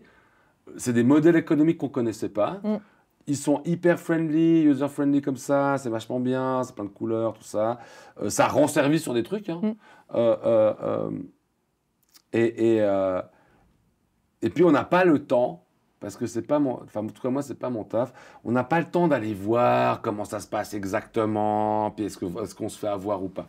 Maintenant, ce qui se passe, c'est que l'Europe, mais bon, la plus grande thèse sur le capitalisme de surveillance, hein, donc sur la manière dont les GAFAM utilisent nos données, a été faite par une Américaine, hein, quand même pas oublier, hein, c'est Zuboff. C'est quand même une prof à Harvard, on n'est pas l'Europe qui n'a pas compris ça. L'Europe a des fois un peu ce côté un peu technophobe. Elle a été plongée dans les trucs, puis dire ça marche comment? Comment est-ce que... Hein, elle part de cette thèse simple. Dans le capitalisme de surveillance, nos données sont utilisées gratuitement par autrui pour nous revendre quelque chose. Et nous, on est assez bébêtes pour dire « Ok ». Ils sont forts, ils savent ce que je veux. C'est quand même hyper puissant, c'est une manip incroyable. Hein, c'est du conditionnement mental. C'est-à-dire que aujourd'hui, tu sais ça en plus, tu vas sur ton réseau social préféré, c'est-à-dire dans une pub, et tu balances un truc, hein, alors qu'on vient de parler de ça, et tu dis ce machin va être analysé par 253 IA qui vont adapter ton profil type, qui vont vendre ça dans des groupes à gauche à droite, et on va te revendre des machins que tu vas acheter. Et toi, tu le sais. Et tu dis c'est pas grave, je continue. Donc ça, c'est très très fort.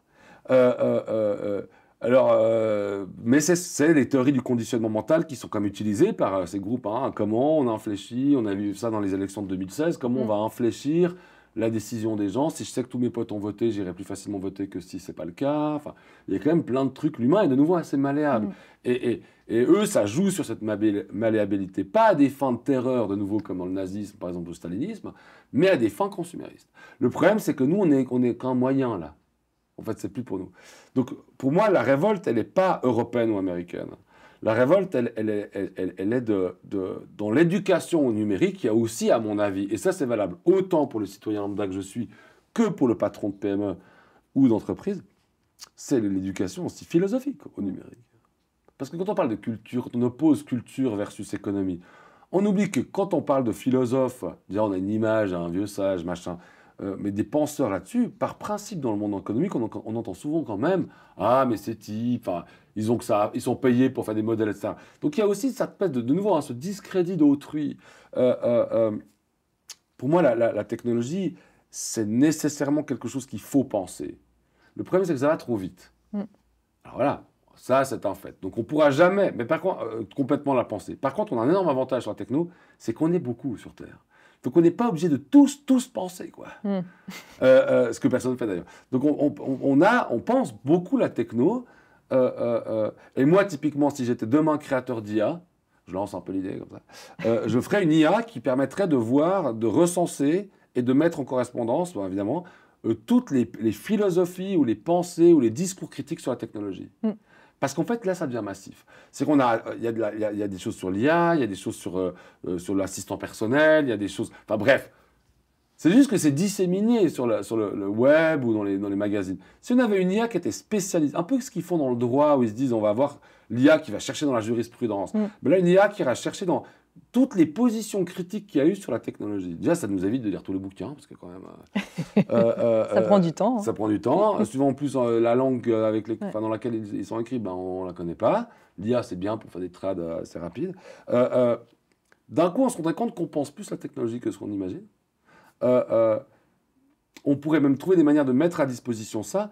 Et moi, ce qui m'intéresse dans la philosophie, ou en tout cas dans ces penseurs critiques, c'est que je suis convaincu, bon, c'est un peu basé sur mon expérience de vie quand même, mais je suis convaincu que tout le monde, dans sa vie, à ce moment, enfin ces moments, parce qu'il n'y en a pas qu'un, et ça marche autant au niveau de notre utilisation de la technologie, que professionnelle, que affective, qu'en famille, ce truc où il y a un machin, on se dit, ah, il y a un truc qui ne me plaît pas. Mais on ne se le dit même pas comme ça. On sent qu'il y a un truc qui cloche. C'est comme dans ces repas de famille où il y a un truc qui ne va pas. Puis tu te dis, je vais peut-être pas trop creuser le filon, c'est pas le moment. Mais après, tu rentres, tu te dis, ah, il y a quand même ce truc. Voilà. Donc ça, je pense qu'on l'a pour tout. C'est l'intuition. On l'a pour la technologie, on l'a pour tout. Maintenant, si j'ai cette intuition par rapport à la technologie, je vais chercher où l'info. Alors regarde, c'est un repas de famille, j'étais rarement tout seul, sinon c'est pas un repas de famille. Donc j'ai forcément un interlocuteur avec qui je vais pouvoir en parler, qui pourrait me dire, ben non, un machin, ou ah ouais, c'est vrai, moi j'ai aussi ressenti. Ouais, parlons-en. Donc là, on n'a pas l'interlocuteur forcément. Donc à mon avis, c'est de nouveau, c'est cette émotion-là qui prime. C'est comment on peut offrir des outils, et c'est la meilleure lutte contre la technologie en tant qu'outil de puissance, c'est-à-dire, c'est moi qui décide, je me sens pas bien, il y a quelque chose qui me dérange. J'ai envie de prendre un petit temps pour ça, parce que c'est pas rien quand même. Et puis j'ai des outils qui me permettent de pouvoir approfondir ça. C'est ce qu'on ferait dans une vie affective, quand on n'est pas bien, on dit, ah, faut que je vais aller parler avec quelqu'un, je me sens pas bien actuellement, je sais pas, mon conjoint, ceci, cela, mes enfants, ils partent en cacahuète. Et puis dans ce dialogue, on met des mots là-dessus, puis d'un coup, on dit, ok, bon, je vais essayer deux, trois machins, puis après, je peux prendre des décisions. Mais quelque part, j'ai ce moment-là d'introspection, grâce à autrui. Pour la technologie, on l'a pas. Donc en tout cas, pas beaucoup. Donc, si on avait ces plateformes-là, et pour moi, le festival, évidemment, c'est une toute petite plateforme qui permettrait de faire un peu ça, j'ai le sentiment qu'on viendrait aider les gens à mettre des mots sur ce qu'ils ressentent de toute façon. Bon, ce serait un beau projet. Ouais, je vais le déposer. Donc, Et si quelqu'un fait ça, c'est à cause de... Et je pense que technologiquement, il est assez accessible. Ouais, je pense que c'est pas le truc le plus compliqué du monde. Mais la question, c'est qui va mettre de l'argent dans un truc comme ça, qui va pas être rentable économiquement, mais qui le sera humainement. Et ça, c'est une vraie question. C'est-à-dire mais je trouve ça marrant. Parce qu'il y a plein. Moi, chaque mois, je découvre un gars qui a écrit des trucs que je trouve incroyables. Mais il y a 2 mois, je ne connaissais pas ce type. Mais je ne savais même pas qu'il vivait sur cette terre. Donc c'est impossible de... Quand on dit on ne pense pas assez, la technologie, elle va trop vite, je ne suis pas si sûr. Je pense qu'on la pense beaucoup, mais c'est la masse de connaissances et la diffusion de ces connaissances n'étant jamais regroupées quelque part, évidemment, on ne peut pas tout savoir. C'est pas possible. Et donc, on ne sait pas ce qui se fait dans tel institut de recherche, dans tel journal du coin, dans telle enquête, je ne sais pas quoi. Impossible. Et là, je trouve qu'il y a un truc... Là, on retrouve d'ailleurs dans les valeurs premières d'Internet, de mettre en réseau les connaissances, etc. Maintenant, le problème, c'est les enjeux économiques. Dans la résistance, c'est est-ce que je mets le curseur sur l'humain? C'est pour ça que moi, j'aime bien ce truc d'expérience qui est en train d'arriver, même si j'aime bien l'émotion plutôt. C'est qu'on est en train de... On remet un peu l'importance sur l'humain. Pour l'instant, c'est quand même pour des questions économiques, mais on remet quand même un peu d'importance sur l'humain. Donc, dans 20, 50 ou 100 ans, peut-être que ça aura pris plus C'est comme si on nourrissait ce qui va nécessairement devoir faire un peu bouger le système. Mais on ne se rend pas compte de ça encore parce que c'est juste le trend. Voilà.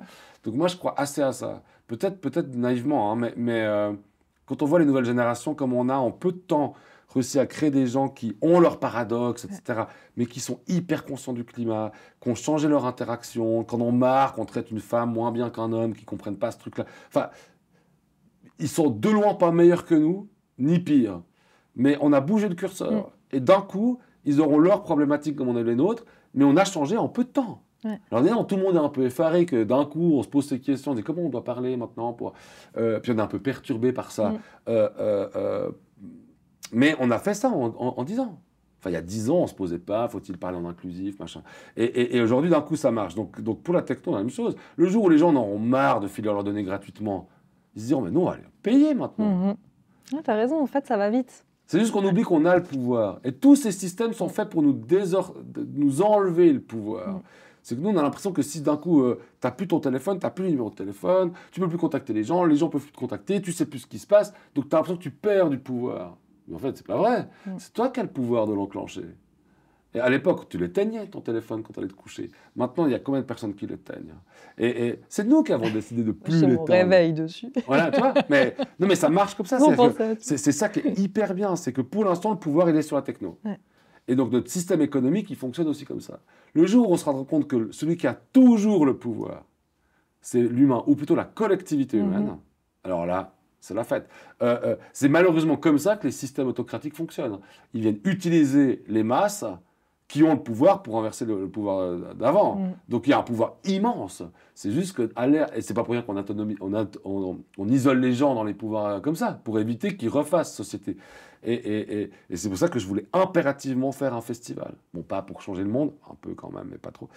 Mais surtout parce que je pense que cette force du groupe, elle dépasse tout, en fait. Et alors qu'une expo, par exemple, t'es tout seul à 2, 3, tu vois. T'as pas cette force du groupe. Tu vois, un festival de musique, tu vois ces ribambelles de gens, tu te dis, mais c'est ça la force humaine. C'est beau. C'est juste que pour l'instant, elle est souvent utilisée à des fins de divertissement. Je vais voir un concert, puis je m'en fous. Enfin, je vais juste voir en plus, je vais voir du star system. Ça, je suis en plus dans un truc où je finance des gars qui peuvent se faire à peu près tout, n'importe quoi. Si tu fais la moitié de ce qu'ils font, tu finiras en tôle. Et eux, ça va. Ils sont un peu limités diplomatiques ou artistiques, comme ça. Mais cette masse, elle est immense. Mais t'imagines que tu arrives à diriger un peu ça vers une conscientisation sociale? Non, mais... C'est ce qui s'est passé avec Changer de Woodstock. conscience. Après, c'était récupéré par le capitalisme. Mais en gros, la contre-culture, c'est quand même ça. C'est que d'un coup, tu as cette masse américaine, ce qui n'est pas du tout ce qui s'est passé en Europe, qui arrive, et le pouvoir est immense. Bon, après, évidemment, bah, tu as des chocs de pouvoir, hein, donc les mecs, ils vont pas se laisser faire. Mais là, on est encore, nous, un peu dans notre petite utopie. Ça va, on gère, parce qu'il n'y a pas des vrais enjeux. Mais je pense que ça, c'est en train de changer un peu. Ça va arriver. Ouais, ça laisse quand même croire que les temps vont se durcir. Ils se durcissent déjà. Voilà. Humainement, si on s'écoute, on se rend compte que c'est pas si marrant quand même. Les gens bossent de plus en plus, ils sont épuisés, le taux de dépression de burn-out augmente. Ça, c'est quand même pas des signaux qui disent tout va bien. Les nouvelles générations commencent à dire mais pourquoi est-ce que moi je bosserais à 100% comme un malade toute ma vie pour. Enfin, c'est quoi l'intérêt? On voit que on remet en cause des modèles. Alors, tout le capitalisme va essayer de les garder parce que ne faut pas surtout changer ça. Puis d'un coup, voilà comment on peut faire, là, pas sûr de vouloir faire ça. Bien sûr qu'une partie va se faire récupérer l'autre part. Puis pour moi, on est en train de mélanger les cartes. Et pour ça que c'est impératif que des mouvements économiques, culturels, artistiques, intellectuels, par exemple, ne soient pas à distance. Parce que ça, c'est le modèle. En fait, les gens qui font ça, pour moi, c'est le modèle has-been d'avant. Il faut qu'on invente quelque chose ensemble. Et tout nous montre qu'il vaut vers ça. Ouais. C'est le truc de, oui, mais nous, en 62, il sort un texte, je crois que c'est en 62, mais il faudrait vérifier, mais de Snow, qui est un intellectuel britannique, qui s'appelle Les deux cultures, et qui montre que la spécialisation de l'enseignement a créé la culture des lettrés, plutôt pour les femmes, et la culture technique, plutôt pour les hommes. Hein, c'est ce truc qu'on a encore un peu là-dedans. Ouais. Les hommes s'intéressent aux maths et à la physique, les femmes à la littérature et à l'art. Bon. Qui montre que ça, c'est une pure construction sociale, donc c'est pas vrai, déjà, mais c'était construit comme ça. Et puis ça arrangeait les spécialisations universitaires. Bon. Parce que c'est mieux d'avoir une enseignante femme, ça fait plus maman, pour un enfant, qu'un type qui sera peut-être plus efficace dans une productivité en entreprise. Bon, il décortique ça. Donc pour moi, les gens qui disent aujourd'hui, il y a la culture et l'économie, ils sont restés bloqués dans les années 60. Voilà. Et ils ont déjà loupé le train. Donc soit ils raccrochent le train en disant non, on n'est plus là-dedans. Maintenant, comment on peut réinventer cette manière de collaborer? Ça, ok. Puis s'ils veulent continuer à faire ça, bah, ils vont, de toute façon, dans X années, moi, ils seront à la retraite, mais dans X années, le modèle va changer. Parce qu'il est déjà en train de changer. Mais bien sûr, bah, ces macro-modèles, ils changent, l'inertie, elle est immense, donc ils changent, ça prend du temps. Mais aujourd'hui, on voit bien comment on voit, moi, je fais partie d'un jury pour les projets d'entrepreneuriat d'université, enfin les étudiants, il n'y a plus ces distinctions. Et surtout, il y a 3 mecs de l'EPFL, 2 mecs de SSP, 1 mec de lettres. Ils imaginent un truc avec des nouveaux produits économiques, c'est hyper bien. Et ils prennent en compte la dimension sociale, humaine et technique. Enfin, le modèle, il y a ce monde-là, puis celui-là, ça c'est fini. Mais il subsiste parce que c'est comme un bateau à la dérive, il ne coule pas d'un coup. Ça met du temps. Hein, voilà. C'est pour ça que je suis assez optimiste pour le futur.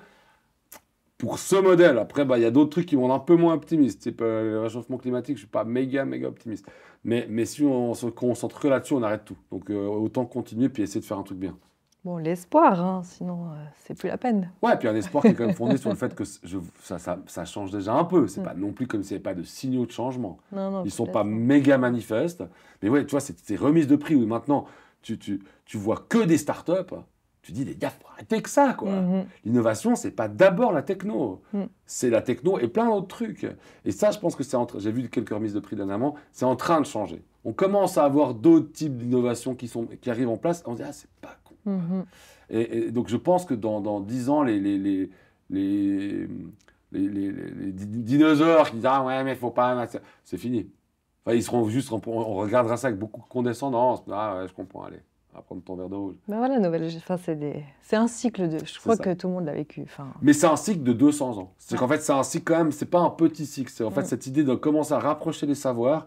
C'est depuis le milieu du 19e siècle qu'on les a séparés. Donc ça a quand même bientôt 200 ans. C'est que là, on est en train d'opérer quelque chose qui est très 18e, hein, ce mélange de trucs, même si on est alors à 20 000 km de ça, mais on revient à quelque chose où il y a moins cette séparation, où à l'époque, on avait « Ah, mais moi, si je fais mathématiques, c'est que je ne sais pas écrire, que ça m'intéresse, l'histoire ne m'intéresse pas, puis que les philosophes, ils n'ont rien à faire de leur vie. » Maintenant, c'est fini, ça. Tu as absolument raison.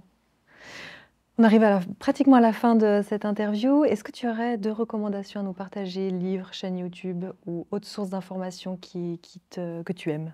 Bon, livre, alors moi, il y a un bon couple Après, bon, c'est pas sympa de ma part parce que c'est deux couples qui font à peu près 1000 pages chacun, mais c'est un bon couple, ça peut être un bon combo. C'est de lire L'âge du capitalisme de surveillance de Zuboff, qui est un texte qui se lit assez vite encore. Hein. C'est beaucoup de pages, mais ça se lit assez vite, puis il y a beaucoup d'exemples, donc c'est quand même un truc on rentre bien dans sa logique. Et Les Furtifs de Damasio, qui est un roman qui critique le capitalisme de surveillance. Donc ça peut être marrant d'avoir une vision théorique de ce que c'est que le capitalisme de surveillance, puis la manière dont un artiste, donc ici un romancier, va raconter la vie de personnages, et donc un peu de nous, hein, dans ce capitalisme. Donc ça, c'est un bon couple. Mais ça, c'est pour ceux qui se disent, bah, cet été, j'ai 2000 pages à perdre. En gros. Puis je les mets dans ChatGPT, voilà. Ça me fait résumer. Ceux qui n'ont pas de... Oui, non, c'est important de faire l'expérience de lecture. Ceux qui n'ont pas 2000 pages à perdre... Donc moi, je ne suis pas trop YouTube, donc j'aurais de la peine à faire ça. J'ai lu un... Bon, moi, je lis beaucoup, donc... Enfin, je suis plutôt un peu classique littérature, comme ça. Alors, je regarderai le film Her de Spike Jonze, avec comme clé de lecture... Alors, deux, parce qu'il y a pour moi plusieurs niveaux de lecture, mais une des clés de lecture, c'est peut-être que cette IA est une manipulatrice. Ça, vous verrez, ça éclaire le film, c'est incroyable. Au sens presque pathologique du terme, c'est-à-dire quelqu'un qui exploite nos faiblesses, etc., qui est dans une séduction permanente pour ensuite nous retirer notre liberté, etc. Donc, là, on se dit, tiens, d'un coup, le film ne nous parle plus du tout de IA versus humain, mais de humain versus humain. Ça, c'est le premier axe de lecture. Puis le deuxième axe de lecture qui marche aussi bien, c'est et si l'IA était une image, donc on parle de palliatif, était une image de notre solitude. C'est-à-dire, mais une solitude profonde. C'est parce que je suis profondément seul, mais que je cherche. On dit ça des gens qui sont toxicomanes, on dit souvent qu'ils cherchent un médicament, mais ils prennent le mauvais. Et que c'est pas qu'ils veulent se détruire, ils veulent se guérir, mais ils ont juste pas pris le bon, quoi. On pourrait penser à un alcoolique. Il veut guérir d'un souvenir qui est invivable, mais il prend pas le bon truc. Ça va faire que ressasser ce truc-là. Peut-être que l'IA, c'est ça aussi. Donc, dans le film, on pourrait dire peut-être que certaines formes d'addiction à la technologie, ou en tout cas de projection sur la technologie, c'est chercher cela comme médicament, donc pour guérir d'un mal, mais pas de prendre le bon. Et le film, je trouve qu'il a une bonne... Théodore, qui est le personnage principal, est très seul. Et quelque part, et en plus, il fait un boulot, il fait des trucs pour les autres. Donc c'est un peu comme nous, des fois on se dit, mais pourquoi je fais ce boulot? Bah, pour les autres. Bon. Il est très nous, en fait. Et c'est une bonne lecture du film. Et si l'IA était l'aveu de notre solitude, qui fait que comme l'autre est devenu tellement dangereux, finalement, autant parler avec une IA. Et ce qui est intéressant avec cette lecture, c'est que quand on revient au monde réel, de manière réflexive, on se dit, mais en fait, peut-être que si on développe autant la techno, à part la dimension économique, c'est qu'on ne sait plus trop comment faire avec l'humain, en fait. Parce que moi, je n'ai pas besoin d'une IA qui m'explique que c'est cool de parler avec des gens. Moi, je vois des gens, j'ai envie de parler avec tout le monde. Alors, ça me pose quelques problèmes parfois, mais de temps surtout, mais pas que. Je trouve ça cool de parler avec des gens. Je n'ai pas besoin qu'on me le rappelle. Enfin, si on a besoin de me rappeler, c'est qu'il s'est mal passé quelque chose quand même dans ma vie. Donc, dans le film, il montre ça, et ça, c'est deux lectures que je trouve cool. C'est pour un film. Et puis, pour un roman, parce que je suis quand même un peu un littéraire de base, donc un roman un peu plus facile, enfin moins long, disons, que 1000 pages. Qui ça? Enfin, c'est 700 pages, Les Furtifs, mais c'est un peu long à lire. Même si Damasio sera là au festival, quand même. Les gens pourront parler avec lui, c'est assez cool. Il y a un roman que j'aime bien, qui est un peu bizarre, il est tout petit, par contre, il fait 120 pages, c'est hyper vite lu, il s'appelle Le Parc, avec un K, de Bruce Begou. L'auteur s'appelle Bruce Begou. Le roman s'appelle Le Parc, c'est une sorte d'immense métaphore du fait qu'il dit en gros notre société, mais je ne vais pas en dire trop parce qu'après, notre société est un peu un parc d'attractions. Ça se base sur ce vieux film des années 70 qui s'appelait Monde West ou Westworld, dont ils ont fait une série TV. Oui, oui, et il s'appuie un petit peu là-dessus. Il dit, mais en fait, voilà, nous sommes dans un parc d'attractions complètement infantilisé. Donc, il raconte notre société par un truc très fort où on arrive dans un truc qui s'appelle le parc. Et le livre est assez particulier, assez un peu bave dans la gueule, comme ça, tu te dis. Et c'est beaucoup plus court, mais c'est peut-être pas mal aussi pour voir pour voir comment un artiste, ici des écrivains, vont pas s'opposer au monde, ils vont le raconter autrement. Et tout comme nous, quand on raconte autrement notre histoire, elle change. Raconter ou apprendre à raconter autrement notre monde, c'est aussi, c'est comme ça qu'on commence à le changer, en fait. Faut d'abord si on pense qu'on ne peut pas faire autrement que ça, on ne le changera pas. Mais si on peut raconter un tout petit peu différemment, on est déjà dans un processus de changement. C'est très beau. Une personne que tu pourrais nous recommander qui serait pour cette chaîne YouTube? Bon, moi, je prendrais Damasio. Hein. Ouais. Déjà, il en a pour 3h30. Alors, déjà, moi, c'est long. Mais alors, lui, c'est encore plus long, mais assez fascinant. Bon, après, c'est quelqu'un qui a beaucoup fait de médias, donc c'est peut-être un peu moins original. Alors, un truc que je trouverais drôle, moi, j'ai pas mal d'étudiants à l'Uni, et des fois, je parle un peu avec eux de leur rapport aux nouvelles tech, vu que j'enseigne la science-fiction, donc forcément, on parle de ce genre de trucs. Et je trouve qu'il faudrait interviewer un jeune de 20 ans. Ouais. Bon, un peu conscient, quoi. Hein. Parce que eux, ils ont grandi dans le monde du numérique. Donc eux, c'est vraiment des digital natives. Ils sont nés dans les années 2000. Donc voilà, c'est simple, mais même 2001, 2002. Comme ça. Donc eux, le monde avant Internet, ça n'a pas de sens. Et donc, ils sont particulièrement aptes à... Eux, ils ont éprouvé ce malaise, ils ont cherché à lui donner du sens, parce que nous, à la rigueur, on a grandi autrement. Donc, ce truc qui arrivait après coup, on était déjà adulte. Enfin, moi, je sais pas, mon premier téléphone portable, j'avais 23, 24 ans. Donc, j'avais un peu déjà stabilisé 2-3 trucs dans ma tête, on va dire. Eux, moins déjà. Et ça serait hyper intéressant d'écouter ce que les jeunes disent, parce que eux, à mon avis, ils ont vraiment... Eux, ils sont scotchés sur Instagram et ils se disent « mais j'ai plus envie, donc on va faire des tentatives, donc on se déconnecte d'Insta. » Et pendant des semaines, j'ai un étudiant qui me disait « moi, je me rends compte que j'arrive plus à parler avec ma copine parce qu'on est toujours sur Insta. Ouais. Donc j'hésite de désinstaller Insta pour renouer le contact humain. » Eux, ils ont cette expérience-là qui nous paraît peut-être, nous, un peu absurde, qu'on vit peut-être pas moins qu'eux, mais comme on est convaincu qu'on vit pas ça, on ne le voit pas. Alors qu'eux, ils le vivent peut-être... Et je pense que ce qui manque beaucoup aujourd'hui, c'est la parole des 15-25 ans. C'est-à-dire ceux qui sont dedans, dès 25 ans et plus, ils ne sont pas nécessairement digital natives. Mais je dirais ceux-là, dire, mais vous, c'est quoi ce monde-là, en fait? Et je prendrais des étudiants, en tout cas des gens qui ont une capacité critique quand même, pour pouvoir que ça soit intéressant à voir comment ils mettent des mots là-dessus. Ça serait pas, donc c'est pas une personnalité, c'est plutôt une catégorie de personnalité. Mais je pense que ça serait intéressant parce que eux, on les entend vraiment jamais. Ouais, c'est vrai, c'est la jeunesse. Ouais. Écoute, c'est noté. Merci infiniment, Merci Marc. à toi.